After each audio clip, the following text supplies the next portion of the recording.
I suddenly realized a brown bear was charging straight at me. I had no time to react. It slammed me to the ground. It tore at me again and again. I had no chance to fight back. Pain spread through my body instantly. I let out a scream,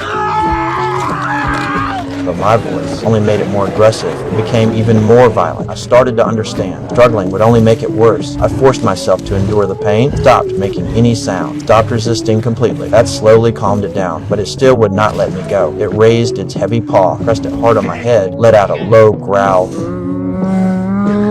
I held my breath. I stayed completely still. Time felt stretched. In the end, it assumed I was no longer responsive. It pushed me a few times. Then it turned and left, only after it moved away. Did I begin to crawl? Slow and careful. I knew it would not let me go so easily. I had to act fast. Through the pain, I reached for my rifle. I lifted it, aimed in the direction it left. Then suddenly, it came back. I did not hesitate. I pulled the trigger. That shot only made it furious. It rushed at me again. I pressed my hands against my wound, trying to hold on, but it had lost all restraint. It flipped me over and attacked again. Pain hit me wave after wave. My vision began to fade, but it did not finish me. It kept playing with me, throwing me aside, then coming back again. When it leaned close, it checked for any movement. I held my breath again, like a lifeless body, but it still would not leave. Its heavy breathing echoed in my ears. I knew if I did nothing, this would be the end. I made one last choice. I pulled out my knife, ready for the final move, saw what I did, and became completely enraged. With a roar, it charged again. In that instant, I seized the chance. I drove the blade into its neck again and again. Strength started to fade. We rolled together, losing balance. Then we both hit the ground hard. Everything went quiet. I survived, but I was pinned under its body. I could not move. After what felt like forever, my teammates finally arrived. I barely made it out alive.